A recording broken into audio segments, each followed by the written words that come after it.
Jadi orang itu digiring cara berpikirnya dan dia tidak bisa membantah karena pertanyaannya Sokrates rasional sampai kemudian dia menyimpulkan sendiri, oh berarti yang benar itu ini.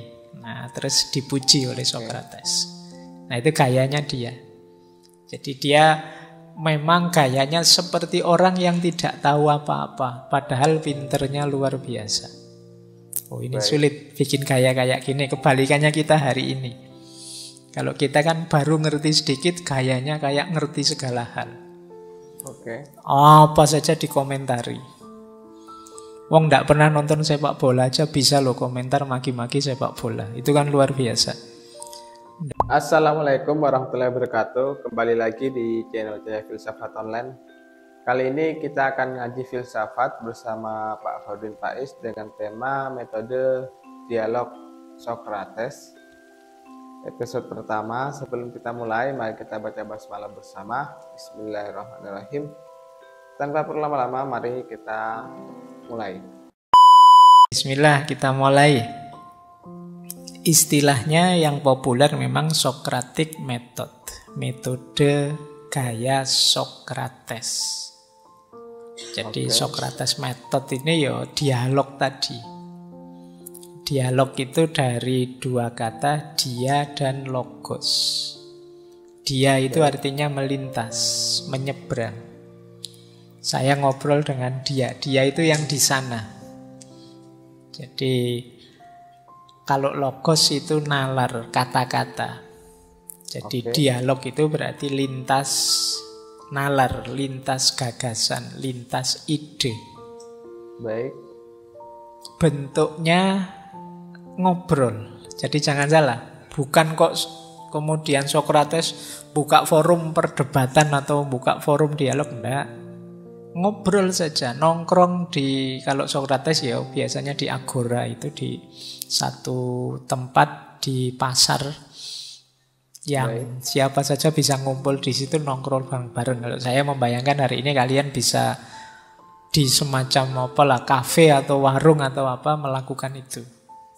Mungkin teman-teman pernah baca buku yang judulnya Sokrates Cafe. Nah, itu jenis-jenis semacam itu. Ya obrolannya ndak harus temanya Sokrates.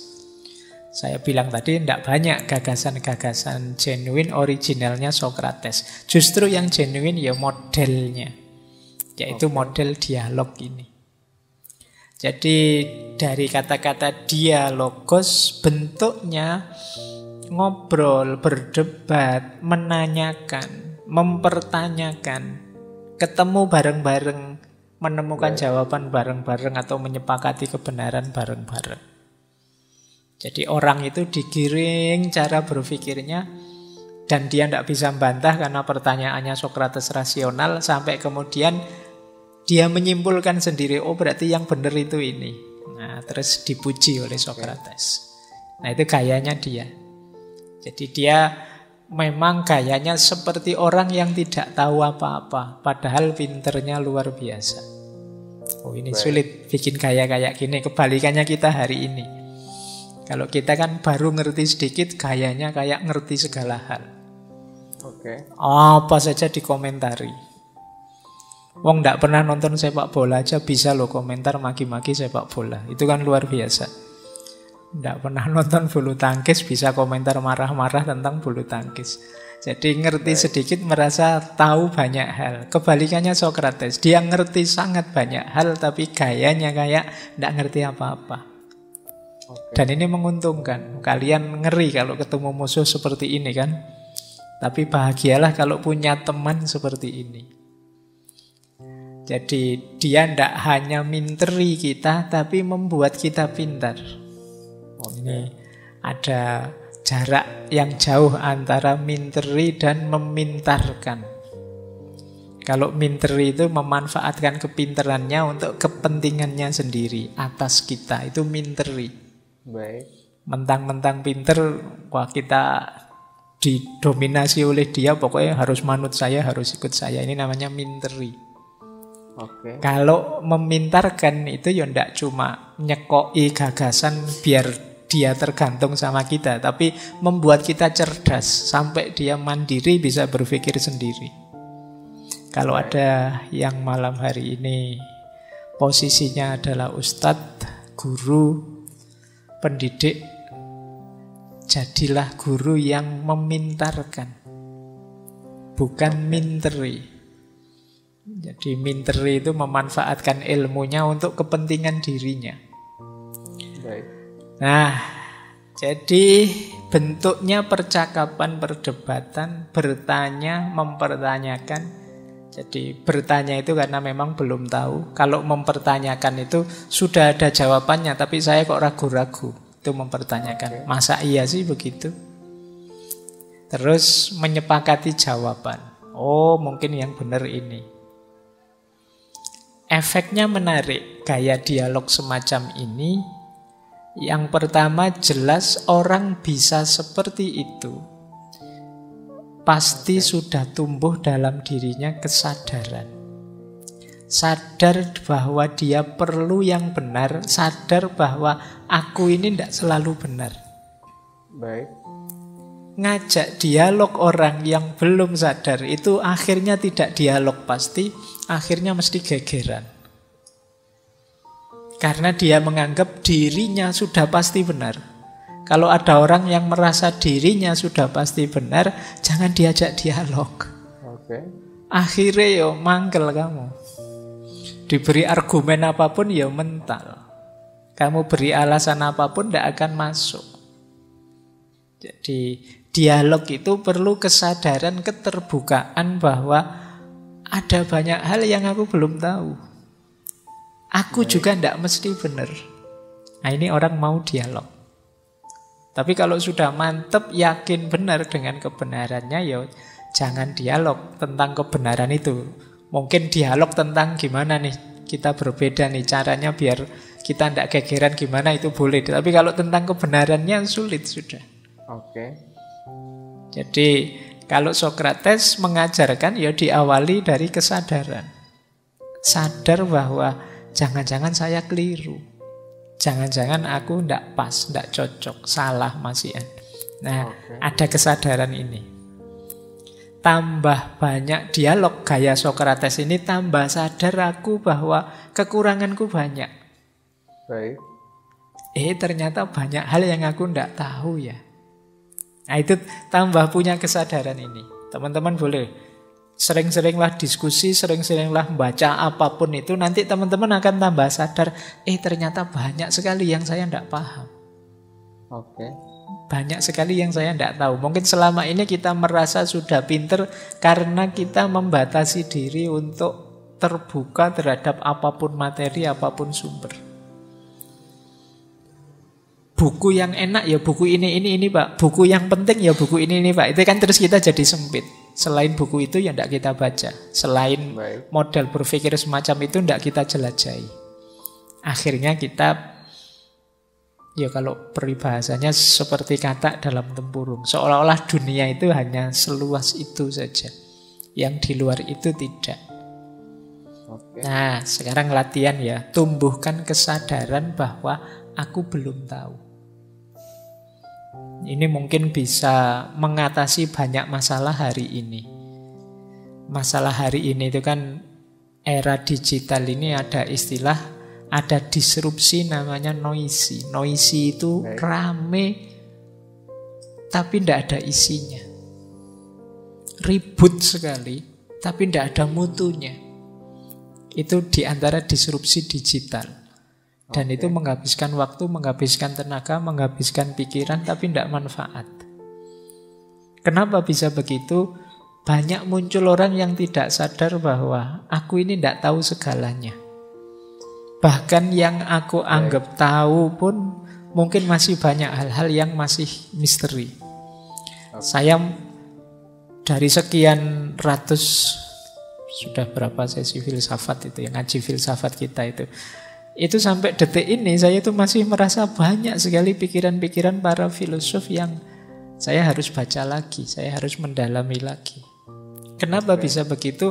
Karena saya nyoba-nyoba membaca kok, ini belum tahu, itu belum tahu, masih harus merujuk ke sana lagi, ke situ lagi. Berarti kesimpulannya belum, saya belum tahu, saya harus baca lagi, baca lagi.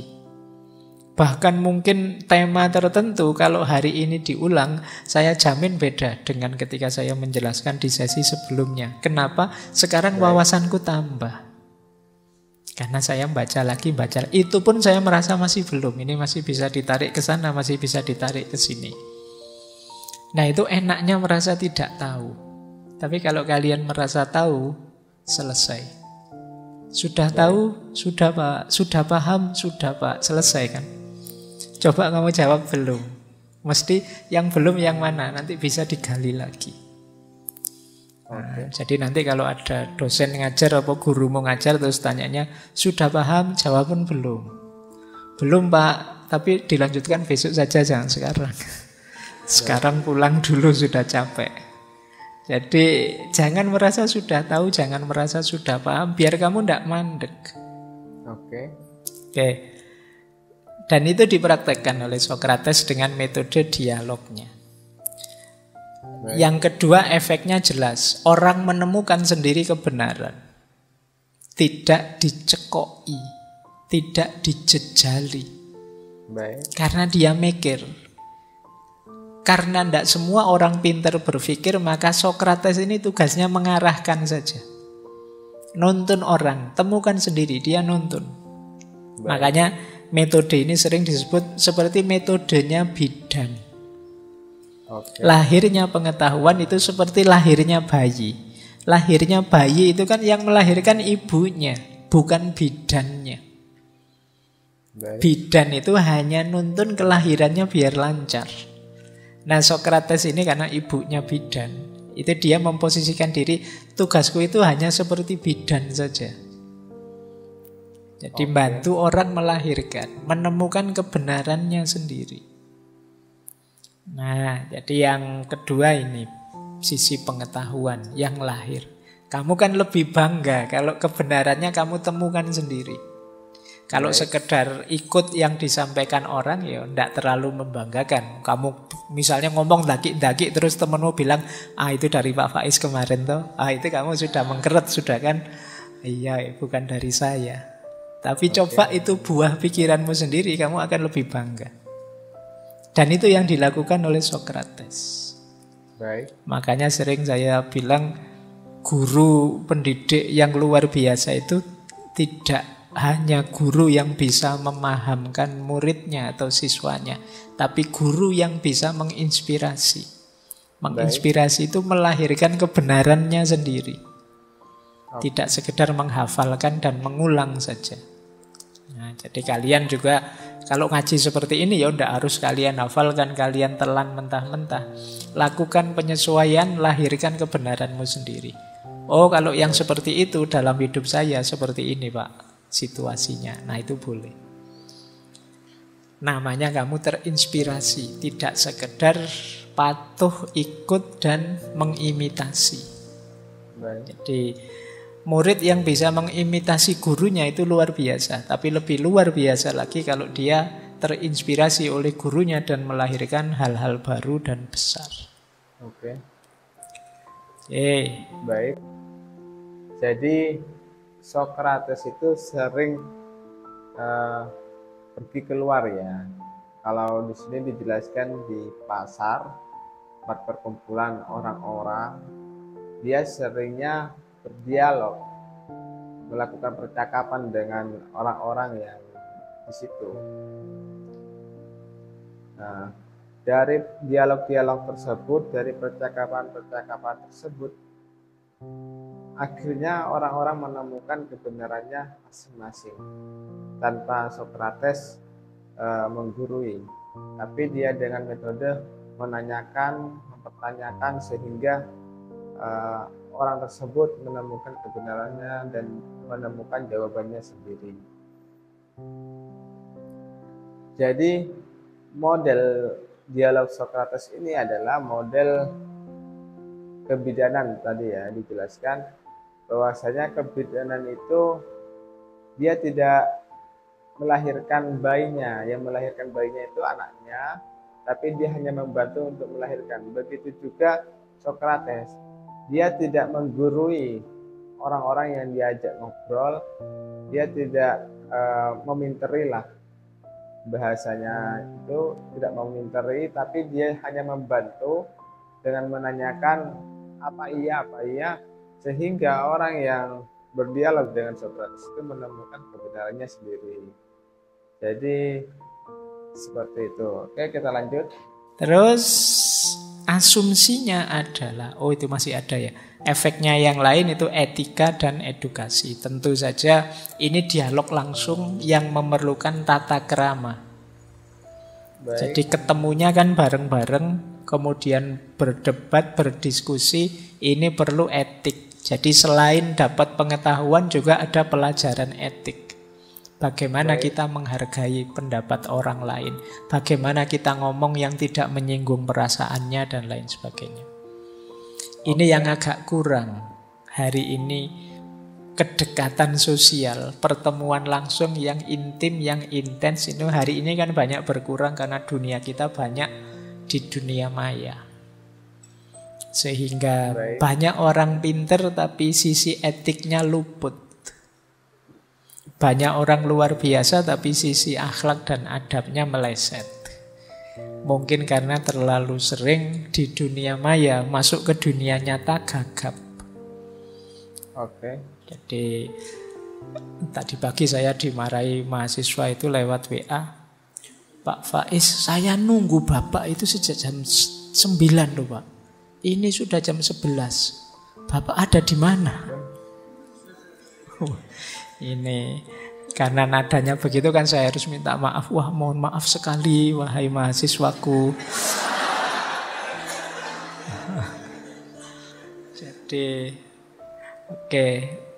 Ya enggak salah dia, mungkin memang perlu banyak contoh, perlu banyak tuntunan. Karena mungkin pertemuannya enggak panjang, karena apalagi kemarin ya mungkin mahasiswa angkatan-angkatan pandemi itu kan. Ketika tema-tema dasar tentunya bagian akhlak, adab itu ya disajikan secara online saja. Kuliah online itu kan ya menyesatkan itu kan. Baik. Jadi di layar laptop itu mahasiswanya ada sambil senyum gini, tapi kok senyum nggak berhenti-berhenti senyumnya. Iya. Ternyata cuma fotonya dok. Jadi pinter dia, difoto dulu sambil senyum, kayak memperhatikan sambil senyum itu. Ya, ternyata meringis tapi fotonya dok. Nah itu sering kayak gitu. Nah ya etik ya, ketemu langsung lebih mudah ngasih contoh, lebih mudah mengingatkan. Dan tentu saja edukasi. Ada nilai pendidikannya dari gaya dialog ini. Asumsi besarnya apa sih metode dialognya Socrates ini? Kata Socrates, setiap orang punya potensi untuk meraih kebenaran dan kebaikan serta mungkin juga salah. Orang itu bisa salah, bisa benar, bisa baik, bisa buruk. Oke. Maka jangan hanya dicekoi.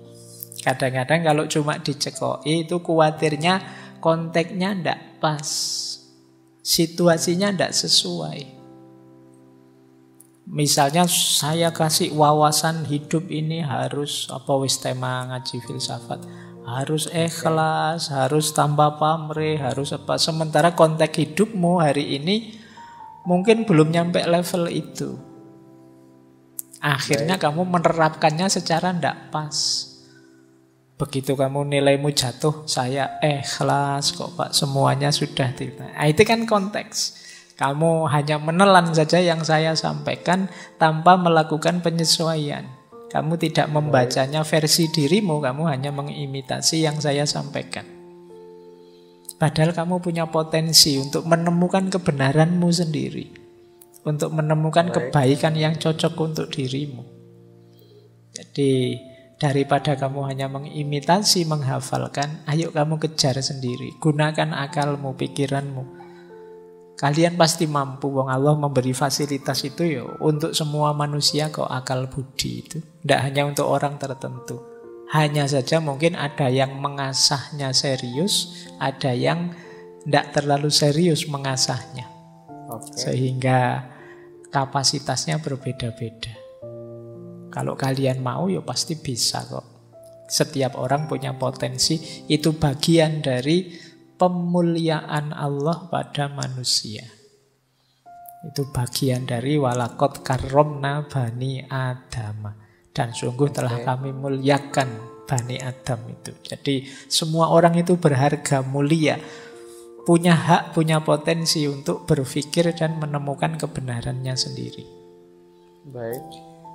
Baik, jadi inilah namanya Socratic Method. Metode Socrates. Jadi setiap orang itu mempunyai potensi untuk mengetahui kebenaran dan kesalahannya sendiri-sendiri ya. Nah, Pak Faiz berpesan bahwasanya jika kita mendengarkan sebuah ceramah atau konten-konten edukasi, kita juga tidak boleh mengambil informasi tersebut secara mentah-mentah, tetapi kita filter, kita saring sesuai apa pengalaman kita, sesuai dengan pengetahuan kita, sehingga menemukan kebenaran versi kita sendiri. Mungkin itu, thank you yang sudah nonton sampai selesai. Apabila ada kata-kata yang salah, mohon maaf. Wallahul muwaffiq ila aqwamit thoriq. Wassalamualaikum warahmatullahi wabarakatuh.